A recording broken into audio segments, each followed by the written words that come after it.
Tonight on Basement Tapes, we take a look at one of the most controversial figures in American cinema history. A man whose films have been called groundbreaking, monumental, and utterly insane.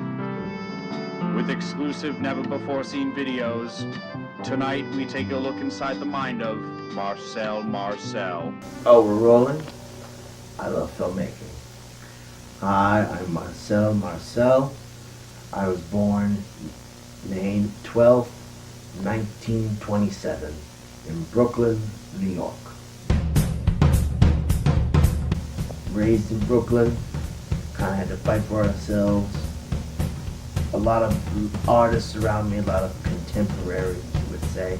Later on, that led me to performing regularly in vaudeville, but not the regular vaudeville that you would know. Under the vaudeville houses in New York City, there would be basements and then sewers. And we would perform in the sewers under the vaudeville houses, and it was called underground vaudeville. There you would see a lot of sketches and songs involving fighting kangaroos and koala women, which now you can see anywhere on the street. So we would put on any spectacle we could to get people in the seats, paying money. Even if they didn't like it, they still saw it, and they sat through it. And that's sort of my motto. And I carried that with me through Hollywood, where I met Saul Salston. And he was in the house one time and just seeing the show. But he came up to me and said, there's something there, and I think you could be a big star. And I thought, this is it, my big break. And so he brought me out to Los Angeles.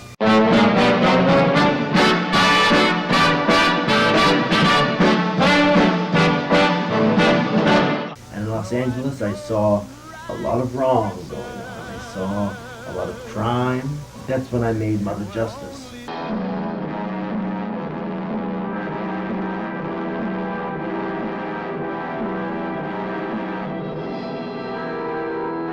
It was difficult for its time, 1955.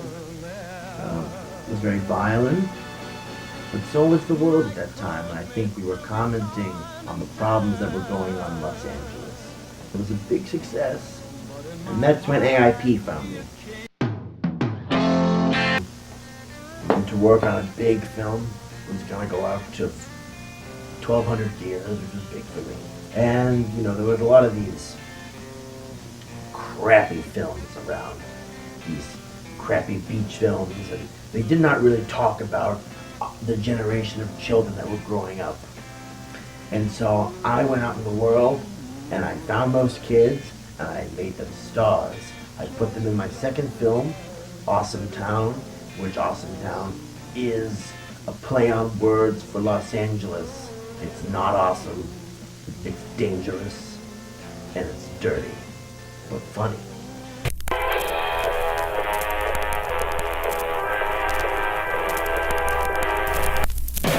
I face reality, just gritting all my teeth, pushing all the rolling thunder till it's underneath. I travel far, I know myself, the passion and the pain. There is just one thing that makes me see through all the rain.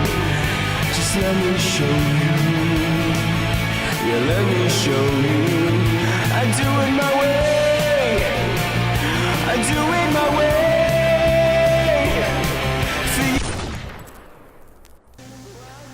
Awesome Town was a big hit for me, a big hit for a lot of people.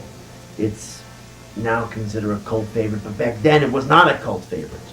It was a film that made good money and made a good impression, and we got good reviews in the LA Times. Next film took a little bit of time to get off the ground because AIP thought maybe this guy only has one in him, but went away, and we came back, and we decided to make Killing Saturday Night.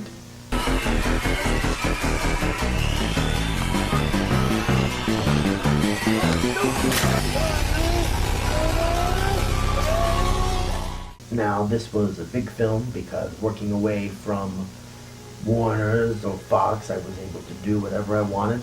I had a lot of creative freedom, and AIP was kind enough to give me that.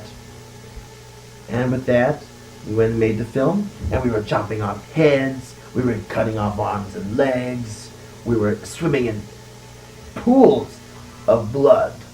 And now we have the slasher film that was released in 1960, 2 months before that fat Hitchcock brought out Psycho, and now everybody thinks he's the genius. Everybody thinks he knew what the slasher was going to be. I did it first.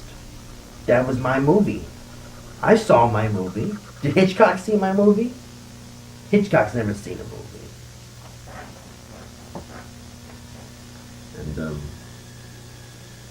apparently people didn't want to see the same thing that I did before. So it didn't do too well. We lost at least $450,000. And with that AIP, they threw me out. They threw me out. They terminated the contract and threw me out. What was I to do? I was all alone in Los Angeles. I had no bed. I had no couch. I had no wife. And so, did nothing for about 20 years. No one wanted to see anything from me. All because of that one movie. All because I think I scared them. I scared them with art. And it's the first time anybody's ever done that in Hollywood. I like what they've done with the place. In '83, though, I was approached by some young producers at Canon Filmmakers, and they said, Marcel, we love your films, as they should, but where have you been? And I said, I've been right here. And they offered me a picture. And so that's how I got into Canon. And I used that money, and I told them, if I'm gonna come back, I'm making a real picture. I'm making something important for the people. And I wanted to make a film about how we're being conned, how we're being played. You know, Reagan was just starting, basically. Reagan was around. And I thought, I'm gonna make a picture about Reagan.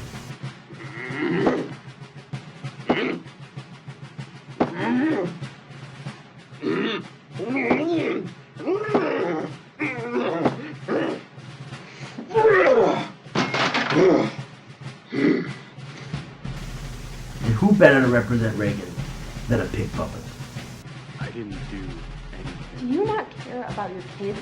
Damn it, Cheryl! I lost the election! You didn't just lose an election. You lost your family.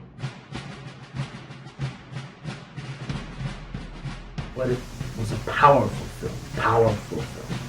And the script, powerful. No one saw it. It was in one theater in Los Angeles and one porno house in New York. How was I going to get to the people if it was only in 2 theaters? Later they tell me it was a big hit in Canada. If I would have known that, I would have gone to Canada to make movies. But unfortunately, Marcel never made it to Canada. The day after filming this interview, he was hit by a bus and died immediately.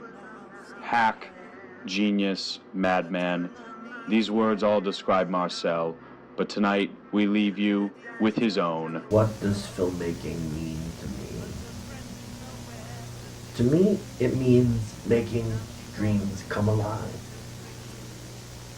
Because dreams is the only language the human race knows how to speak. That's why they call it the Dream Factory, baby. That's why they call it that. We're making dreams. Not all the dreams work.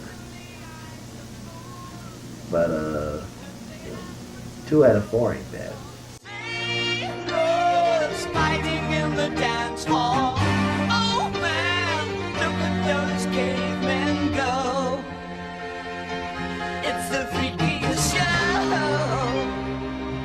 Take a look at the low man beating up the wrong guy. Oh man, wonder if you'll ever know